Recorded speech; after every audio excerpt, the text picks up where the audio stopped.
Halo teman-teman, perkenalkan nama saya Margareta Divina Putri. Saya dari Gereja Santo Matias Jamatras.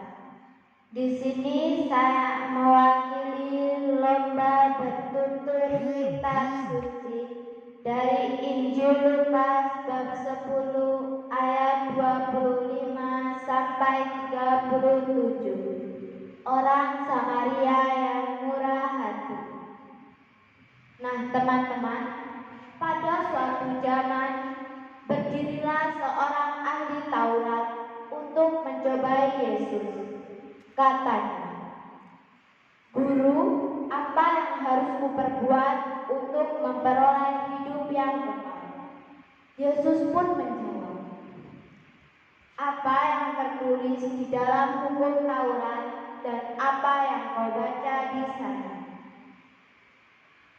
Sang ahli Taurat pun menjawab, "Kasihanilah Tuhan Allahmu dengan segenap hatimu, jiwamu, kekuatanmu, dan akal budimu.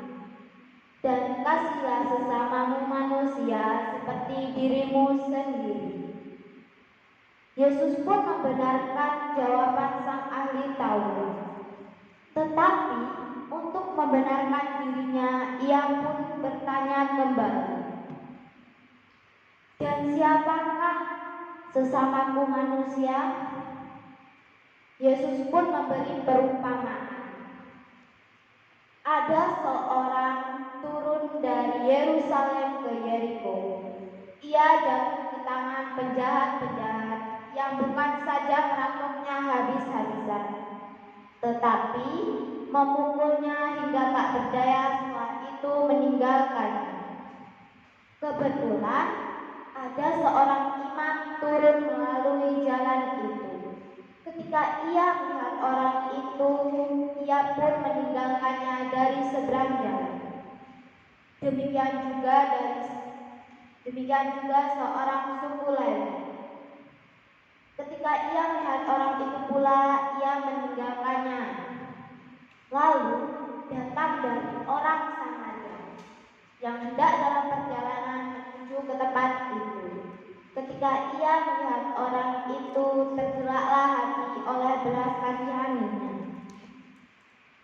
Lalu ia menyiraminya dengan minyak dan anggur, lalu membangkut luka-lukanya. Kemudian ia menaikkannya ke atas keledai yang ditungganginya sendiri. Kemudian membawanya ke tempat penginapan dan merawatnya.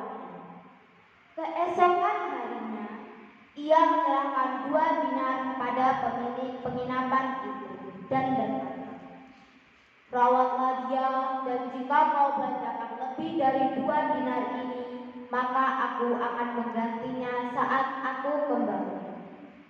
Setelah Yesus memberikan perumpamaan, Yesus pun bertanya kepada sang ahli Taurat itu, "Siapakah di antara ketiga orang ini menurut pendapatmu adalah sesama manusia yang jatuh ke tangan penjahat itu?" Ia pun menjawab, "Orang yang telah menunjukkan belas kasihnya kepadanya." Lalu Yesus menjawab, "Pergilah dan berbuatlah demikian." Nah, jadi teman-teman, yang dapat kita ambil makna dari pembacaan Injil Lukas ini adalah mengajarkan kita bahwa harus mengasihi sesama manusia, maupun yang kita kenal ataupun tidak kita